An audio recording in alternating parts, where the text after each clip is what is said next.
students, how are you? I hope you all are fine. I am Pragya Patel and I am going to teach you social science. You already know we have 3 subjects: geography, political science and history in social science. First, we will take geography and our first topic is resources.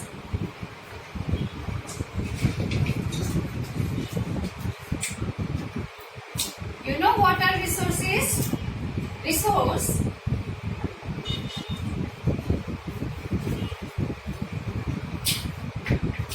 anything that can be used to satisfy a need is resource. I am repeating, anything that can be used to satisfy a need is resource. Means ऐसी चीजें जिससे हमारी needs fulfil होती है या satisfy होती है, resource कहलाती है. Such as utensils, cloths, bottle of honey, books, notebooks, pencils. These are resources. Look around you and observe. You will be able to identify the many types of resources. Water you drink when you are thirsty. Electricity you use in your house. Rickshaw you use get from school, and textbook you use when you are studying. So this type of things are called resources. Sometimes your mother has prepared a tasty snacks. She has used fresh vegetables, are also resource. Water, electricity, textbook, rickshaw, they have something in common. ये सब चीजें आप use करते हैं, means so they have utility. अब आपके mind में एक क्वेश्चन आता है कि कोई भी चीज रिसोर्स कब बनती या रिसोर्स कब कहलाती. Things become resources when they have a value, and all resources have some values. Value means worth. Some resources have economic value but some do not. For example, metal. Metal have economic value but a landscape may not be, but both are resources and important and satisfy to need.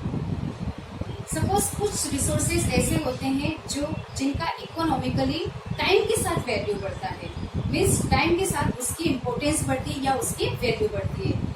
जैसे अगर आपकी grand mother की कोई home remedies है जिसकी आज उसकी economic value नहीं है, बट टाइम के साथ उसमें अगर कोई चेंज किया जाए तो उसमें या उसे किसी फर्म या फिर किसी मेडिकल पर्पज से उसे सोल्ड कर दिया जाए तो उसकी इकोनॉमिकली वैल्यू बढ़ जाती है. So these are also resource. Science and technology दोनों ऐसे फैक्टर्स हैं जो किसी भी सब्सटेंस को रिसोर्स में चेंज करते हैं. Both are related to needs to the people. Now we will move forward. Kinds of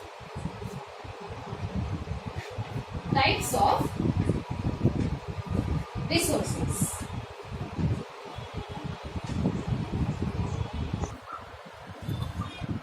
Now, see in the book, resources are generally classified into natural, human-made and human.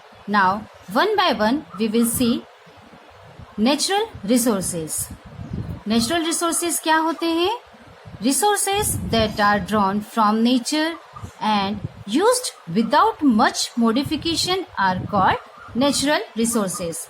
Means ऐसे resources जिनको हम nature से लेते हैं और उसमें कोई भी मॉडिफिकेशन नहीं करते हैं, बिना कुछ चेंज किए हम उसको ऐसे ही एक्सेप्ट करते हैं, that are called natural resources.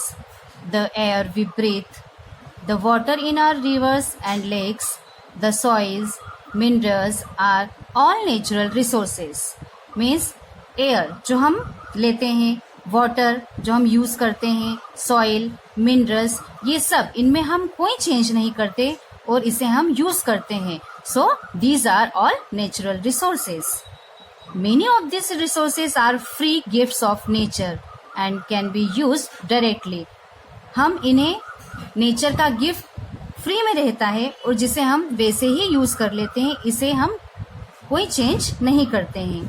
In some cases, tools and technology may be needed to use a natural resources in the best possible way.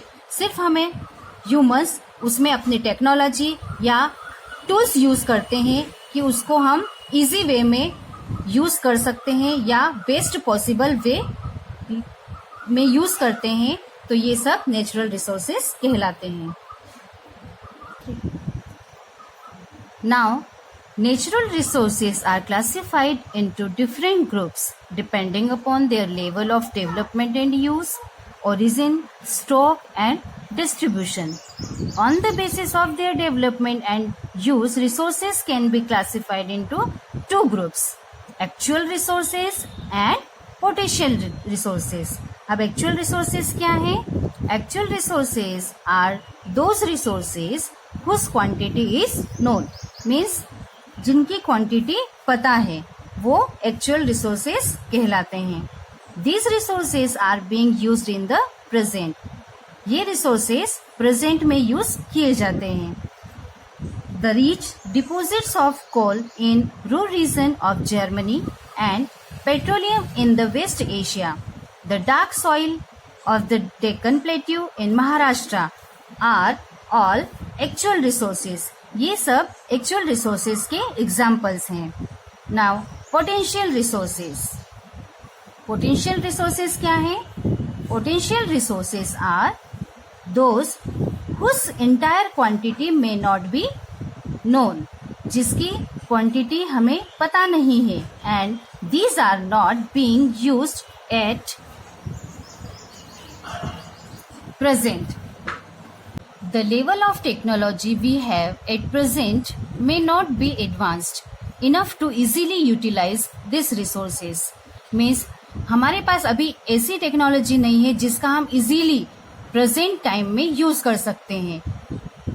The uranium found in Ladakh is an example of potential resource that could be used in the future. इसका एक example है uranium found in Ladakh. Ladakh में जो uranium है वो potential resource है. हो सकता है उसका यूज आज नहीं है, फ्यूचर में हो. High speed winds were potential resource 200 years ago. Today they are an actual resource and wind farms generate energy using windmills like in Netherlands. You will find some in Nagercoil in Tamil Nadu and on the Gujarat coast. High speed winds जो है जो 200 साल पहले potential resource थी, but आज वो actual resource में convert हो चुकी है. क्यों? क्योंकि विंड फार्म्स ने विंड मिल्स के यूज के जरिए एनर्जी जनरेट करना स्टार्ट कर दिया है, शुरू कर दिया है, जैसे नीदरलैंड में हुआ है. तो आज वो एक्चुअल रिसोर्सेज कहलाता है.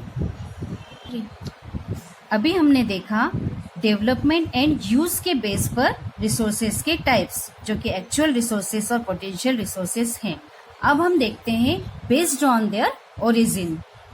Based on their origin resources can B abiotic और बायोटिक. आपने प्रीवियस क्लास 7th क्लास में भी पढ़ा है बायोटिक रिसोर्सेज क्या है, अबायोटिक रिसोर्सेज क्या है. Abiotic resources are non living while biotic resources are living. Means abiotic resources non living things हैं और बायोटिक रिसोर्सेज लिविंग थिंग्स हैं. Soils, rocks and minerals are abiotic, but plants and animals are biotic resources. I think अच्छे से आपको समझ में आ गया होगा कि non living things abiotic resources हैं और लिविंग थिंग्स बायोटिक रिसोर्सेज हैं. Now natural resources can be broadly categorised into renewable and non renewable resources. अब हम देखते हैं कि रिसोर्सेज रिन्यूएबल और नॉन रिन्यूएबल क्या हैं. Renewable resources are those which get renewed और रिप्लेनिश्ड क्विकली. रिन्यूएबल रिसोर्सेज वह हैं जो रिन्यू किए जा सकते हैं. Some of these are unlimited and are not affected by human activities. इसमें से कुछ रिसोर्सेज अनलिमिटेड हैं जो ह्यूमन एक्टिविटीज से अफेक्ट नहीं होते हैं, such is solar and wind energy. जैसे सोलर एंड विंड एनर्जी, इन्हें ह्यूमन एक्टिविटीज से कोई अफेक्टेड नहीं होते हैं। Yet careless use of certain renewable resources like water, soil and forest can affect there stock. लेकिन इसी का अगर हम केयरलेस यूज करें तो इनके स्टॉक पर अफेक्ट होता है। Water seems to be an unlimited renewable. Water, हमें लगता है कि वाटर रिन्यूएबल रिसोर्सेज हैं, but shortage and drying up of natural water sources is a major problem in many parts of the world today।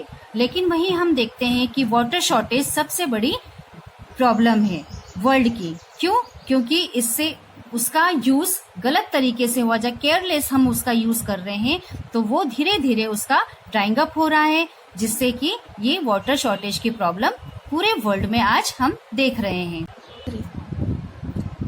Now non-renewable resources are those which have a limited stock, जिनका stock limited है।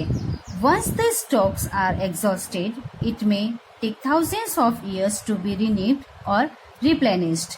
Means एक बार अगर उसका exhaust हो गया है तो उसे हजारों साल रिन्यू होने में लग जाते हैं। Since this period is much more than human life span, इसको इतना टाइम लगता है कि एक ह्यूमन लाइफ स्पेन से भी ज्यादा इसे रिन्यू होने में टाइम लगता है। Such resources are considered non renewable.